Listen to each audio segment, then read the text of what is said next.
Hey everyone, Lotus Prince here. I guess I've been offline for long enough, so I might as well rectify that right now. I have three announcements for you, one of them being the next game reveal. First of all, this upcoming Saturday, on the 15th, I want to say? Yes, I will be at Too Many Games in the Philadelphia area. Too Many Games is a convention based on, you guessed it, video games. It actually runs from Friday through Sunday, but I'm only going to be there on the Saturday.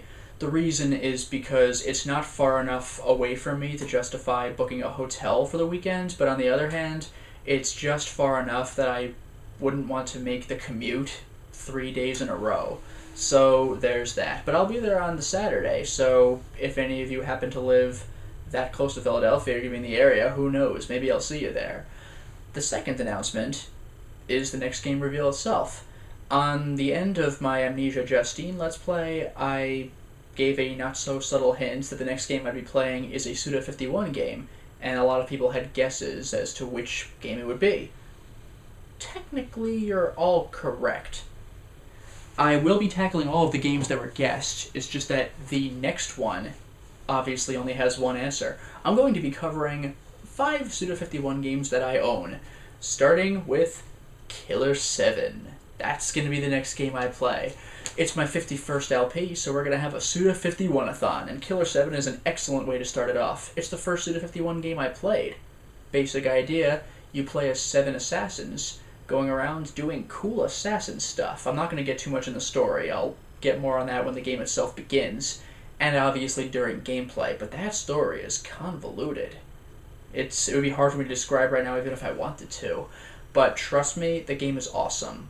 As with most Suda 51 games, the controls can be a little bit wonky, but the style, presentation, and overall attitude of the games is just fantastic. Like, you can't look away. It's just mesmerizing, and the voice acting tends to be fantastic in all of the games I've seen.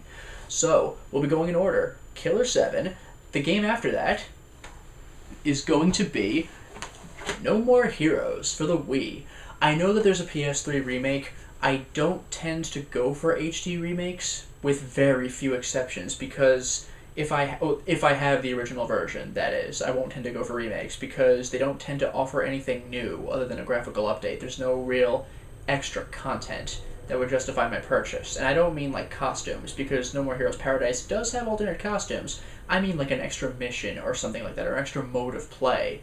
So I tend to stick with the originals. I've only made exceptions with Ico Shadow of the Colossus, because I still don't own Ico for the PS2.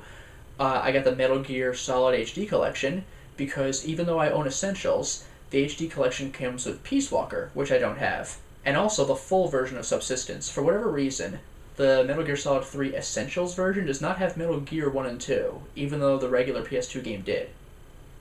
Whatever, the PS3 remake has it, so that's awesome. And I also have the Zone of the Enders remake. This is my one exception to even my rule. That game begs for HD. That's one exception where I had to make it. And then there's the God of War Origins collection, the 2 PSP games. I don't have a PSP, so now I can play on the PS3. Awesome. So I'm playing the original version of No More Heroes for the Wii. This game is freaking great. A lot of people didn't really get into Suda 51 games until No More Heroes. Killer 7 was kind of passed up. And even a lot of guesses on my comments page were like, Suda 51 game, you say? I guess it's going to be No More Heroes 1 or 2, Shadows of the Damned, Lollipop Chainsaw. Well, yes, but Killer 7 actually came before any of those, and that's what I'll be doing.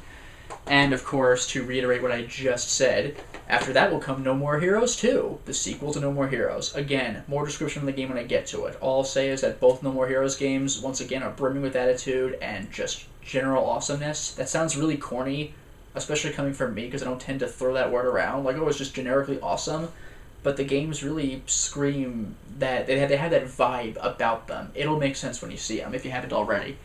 After that, Shadows of the Damned. This will be a blind one. With the exception of maybe the first level at a friend's place, I have not played Shadows of the Damned, so I very much look forward to it. All I know is that you kill lots and lots and lots of demons. And again, awesome attitude stuff. And finally, my other blind LP, Lollipop Chainsaw. I've been excited about this one for quite some time. Basic premise, you're a cheerleader chopping up zombies with a chainsaw. Sounds good to me. Now, I actually do own Michigan Report from Hell, a lesser-known title. In fact, it's so much lesser known that Suda51 himself wasn't even aware that it was released in Europe until he was told. Figure that out. This game, it's got a quirky attitude about it, but I don't think that it would provide for an entertaining watch. You're a cameraman following a reporter around, but that's when you control the game. You're actually following a reporter and stopping when she stands and does her newscasts, and if there's an obstacle in the way, could you remove this obstacle for me? Yeah, sure. Press the button to remove the obstacle, and then the camera just goes static, and then when it unstatics, the obstacle's gone. Yes, realistically, you would turn off the camera to do that, but in a video game, it just feels kind of weird, so I don't know. I'm okay with slow, deliberate stuff, but I feel that this might be a little too slow for an audience to watch. So, correct me if I'm wrong, but at least as of now, I don't have any plans to do this game, even though it's Suda51 and Suda51 is awesome. So, like I said, Killer 7 will be first on the list. Now, I said I have 3 announcements. That was 2 of them. Those were 2 of them? Grammar? Anyway, the third announcement is that after the announcement of my Amnesia LP, but before the LP actually started, I broke 1,000 subscribers. So I'm very much excited by that. So to celebrate that, I'll be super duper ultra exciting and do a Q&A. I'm low key. What can I say? So what I'll do is just on the comment section here, feel free to post whatever questions you may have of me. I'll see if I'm able to answer them. But the ones I'm able to answer, I'll put out on my next video. It'll just be a Q&A video or something. I know that's not like all bombastic like some other people on YouTube might do, but what can I say? I'm not the wild, crazy kind of guy, even though I like those kind of games.